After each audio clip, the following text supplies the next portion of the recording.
Tensions escalated in the Nagarhole forest as 52 Jenu Kuruba Adivasi families from Karadikallu, Hattur, Kollehadi faced forced eviction attempts by nearly 120 personnel from the Karnataka Forest Department, State Police and Tiger Protection Force.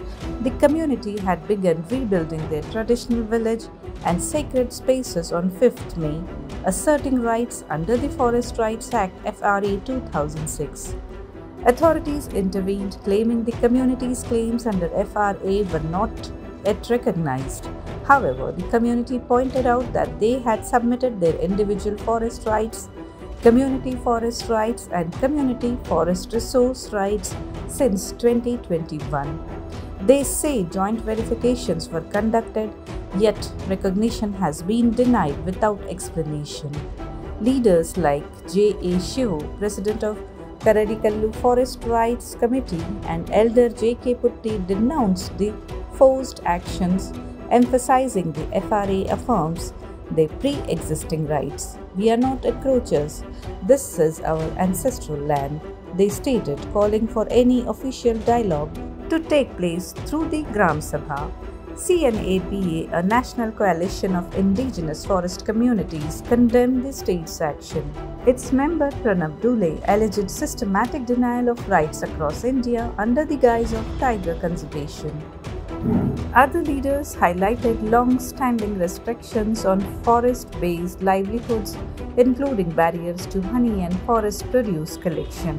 The community owes to resist eviction, insisting they have cared for the forest for generations and worshipped wildlife as part of their spiritual traditions.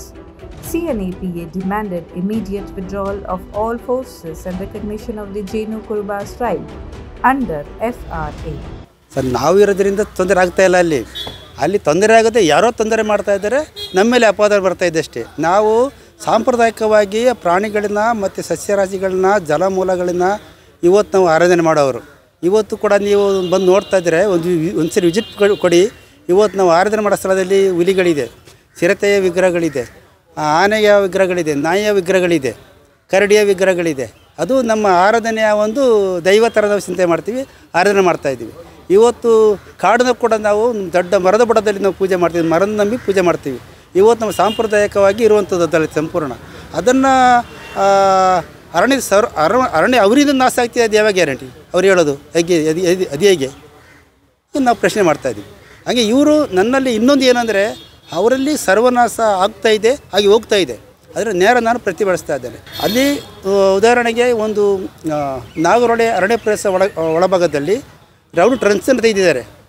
15 ಅಡಿ ಅಗಲ, 15 ಅಡಿ ಆಳ, ಎಷ್ಟೋ ಸಸ್ಯರಾಶಿಗಳನ್ನು ತೆಗೆದು ತಿರ್ಚಿ ಮರ್ಚಿ ಹಾಕಿದ್ದಾರೆ. ಇದೊಂದು ಈ ರೀತಿಯ ಸಸ್ಯರಾಶಿಗಳಿಂದ ಹೊಡೆತ ಬಿದ್ದಿರುವಂಥದ್ದೇ ಆಗಿದೆ.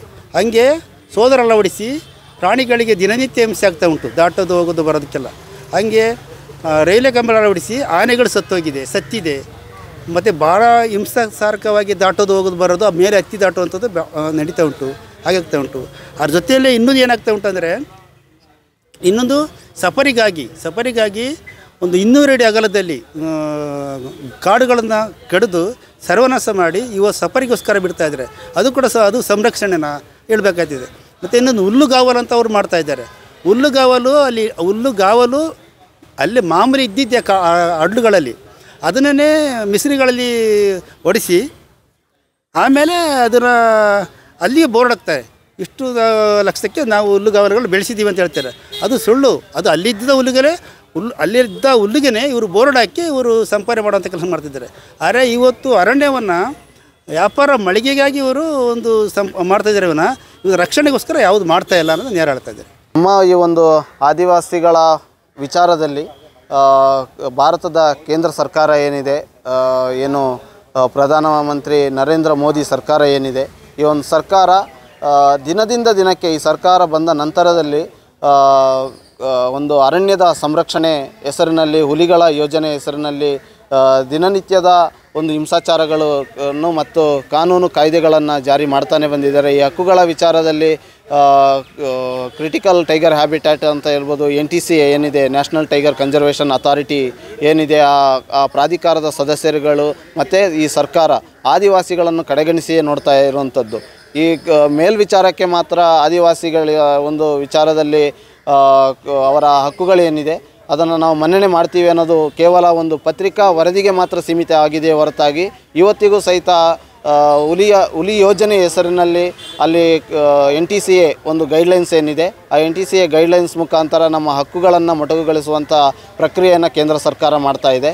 ಈ ಒಂದು ಕೇಂದ್ರ ಸರ್ಕಾರದ ಒಂದು ಈ ನಿರ್ಧಾರ ಏನಿದೆ, ಈ ನಿರ್ಧಾರವನ್ನು ನಮ್ಮ ಆದಿವಾಸಿ ಸಮುದಾಯ ಖಂಡಿಸ್ತೀವಿ. ಈ ಕೇಂದ್ರ ಸರ್ಕಾರದ ಈ ಒಂದು NTCA ನೀತಿಯನ್ನು ಏನು ತರ್ತಾ ಇದೆ, ಆದಿವಾಸಿಗಳನ್ನು ಅವರ ಮೂಲ ಸ್ಥಳದಿಂದ ಹುಲಿ ಯೋಜನೆಗೋಸ್ಕರ ಸ್ಥಳಾಂತರಿಸಬೇಕನ್ನೋ ಒಂದು ಯೋಜನೆಯನ್ನು ಏನು ತರ್ತಾ ಇದ್ದಾರೆ ಅದನ್ನು ನಾವು ಖಂಡಿಸ್ತಾ ಇದ್ದೀವಿ. ಈ ಯೋಜನೆಯೇ ರದ್ದಾಗಬೇಕು ಮತ್ತು ಈ NTCA ಪ್ರಾಧಿಕಾರ ಏನಿದೆ ಆದಿವಾಸಿಗಳ ಹಕ್ಕುಗಳನ್ನು ಮನ್ನಣೆ ಮಾಡುವಂಥ ಪ್ರಕ್ರಿಯೆಯಲ್ಲಿ ನಿರಂತರ ಅಡಚಣೆ ಆಗ್ತಾ ಇರುವಂಥ ಒಂದು ಪ್ರಾಧಿಕಾರ ಆಗಿದೆ. ಹಾಗಾಗಿ ಈ ಪ್ರಾಧಿಕಾರ ಕಾನೂನಾತ್ಮಕವಾಗಿ ರಚನೆಯಾಗಿಲ್ಲ. ಈ ಒಂದು ಪ್ರಾಧಿಕಾರ ರಚನೆ ಆಗಬೇಕಾದ್ರೆ ಅರಣ್ಯದ ವಿಚಾರದಲ್ಲಿ ಅಲ್ಲಿನ ಆದಿವಾಸಿಗಳ ಗ್ರಾಮ ಸಭೆಗಳಿದೆ ಮತ್ತು ಪೇಸಾ ಏರಿಯಾಗಳು ಸಹಿತ ನಮ್ಮ ಕರ್ನಾಟಕದಲ್ಲಿ 5th schedule area, tribal schedule area ಅಂತ ಡಿಕ್ಲೇರ್ ಆಗಬೇಕಾಗಿತ್ತು. ಈ ಒಂದು ಶೆಡ್ಯೂಲ್ ಏರಿಯಾ ಇರುವಂಥ ಸಂದರ್ಭದಲ್ಲಿ ಯಾವುದೇ ಒಂದು ಆದಿವಾಸಿಗಳ ವಿಚಾರದಲ್ಲಿ ಇನ್ಫಾರ್ಮ್ಡ್ ಕನ್ಸೆಂಟ್ ಅನ್ನೋದು ತಗೊಳ್ಬೇಕಾಗುತ್ತೆ. ಇದು ಯಾವುದನ್ನು ಸಹಿತ ಫಾಲೋಅಪ್ ಮಾಡದೆ ತರಾತುರಿಯಲ್ಲಿ ಟೈಗರ್ ರಿಸರ್ವ್ ಅಂತ ಡಿಕ್ಲೇರ್ ಮಾಡಿರೋದು ಏನಿದೆ ಇದು ಖಂಡನೀಯ. ಮತ್ತು ಈ ಕೇಂದ್ರ ಸರ್ಕಾರದ ಈ ರೀತಿಯ ಸ್ಥಳಾಂತರದ ನೀತಿ ಮತ್ತು ಹಿಂಸಾಚಾರಗಳು, ಸುಳ್ಳು ಪ್ರಕರಣಗಳನ್ನು ಹೂಡುವಂಥ ಒಂದು ಪರಿಸರ ಮತ್ತು ಹವಾಮಾನ ಬದಲಾವಣೆ ಸಚಿವಾಲಯಗಳು ಹೊರಡಿಸುವಂಥ ನೀತಿ ನಿಯಮಗಳೇನಿದೆ, ಈ ನಿಯಮದ ವಿರುದ್ಧ ನಮ್ಮ ಅರಣ್ಯ ಪ್ರದೇಶದಲ್ಲಿ ಇರುವಂಥ ಗ್ರಾಮ ಸಭೆಗಳು ಮತ್ತು ಆದಿವಾಸಿ ಸಮುದಾಯಗಳು ನಿರಂತರ ಹೋರಾಟ ಮಾಡ್ತಾನೇ ಇದ್ದೀವಿ ಮತ್ತು ಇದನ್ನು ಗಂಭೀರವಾಗಿ ಖಂಡಿಸ್ತಾ ಇದ್ದೀವಿ. ಹೌದು, ಇದನ್ನು ನಾವು ಅದು ಬೇಕಾಗಿಲ್ಲ ಅನ್ನೋದನ್ನು ರಕ್ಷಣೆ ಆಗಬಾರ್ದು ಅಂತ ಏನಿಲ್ಲ. ಈಗ ಏನು ಇವರು ವಾಸಹತುಸಾಹಿಯ ಸಂರಕ್ಷಣೆ ವಿಧಾನ ಅರಣ್ಯ ಇಲಾಖೆ ಮತ್ತು ಪರಿಸರವಾದಿಗಳು ಅನುಸರಿಸ್ಕೊಂಡು ಹೋಗ್ತಾ ಇದ್ದಾರೋ ಇದರಿಂದಾಗಿ ಸಫಾರಿಯಂತಹ ಮತ್ತು ಅದರ ಒಳಗಡೆ ಅದರ ಸುತ್ತುವರೆದಂಥ ಪ್ರವಾಸೋದ್ಯಮದ ಹೆಸರಿನಲ್ಲಿ ಬೆಳೀತಾ ಇರೋಂಥ ರೆಸಾರ್ಟ್ನಂತಹ ಈ ಪ್ರಕ್ರಿಯೆಗಳು ಜಾಸ್ತಿ ನಡೀತಾ ಇದೆ ಹೊರತಾಗಿ ದಿನನಿತ್ಯವೂ ಅವುಗಳಿಗೂ ಸಹಿತ ಹೊರಗಿನ ಪ್ಲಾಂಟರ್ಸ್ಗಳಿಗೆ ಆನೆ ಹೋಗಬಾರ್ದು ಮತ್ತು ಹುಲಿಗಳು ಹೋಗಬಾರ್ದು, ಮಾನವ ವನ್ಯ ಪ್ರಾಣಿ ಸಂಘರ್ಷ ಇದರಿಂದ ಉಂಟಾಗ್ತಿದೆ ಅನ್ನೋದಕ್ಕೆ ಬಲವಾದ ಕಾರಣನೇ ಪ್ರವಾಸೋದ್ಯಮ ಮತ್ತು ಇವರ ಸಂರಕ್ಷಣೆ ಮಾದರಿ ಅನ್ನೋದನ್ನು ನಾನು ನೇರವಾಗಿ ಪ್ರಸ್ತಾಪ ಮಾಡ್ತಾ ಇದ್ದೀನಿ. ಮತ್ತು ಈ ರೀತಿಯ ಒಂದು ಸಂರಕ್ಷಣೆಯಿಂದಾಗಿಯೇ ನೀತಿಯಿಂದಾಗಿಯೇ ಹೊರಗಿನ ಒಂದು ವಿಶಾಲವಾಗಿದ್ದಂಥ ಅರಣ್ಯ ಪ್ರದೇಶಗಳು ಇವತ್ತಿಗೆ ಪ್ಲಾಂಟೇಷನ್ ಆಗಿ ಮಾರ್ಪಾಡಾಗಿರುವಂಥದ್ದು.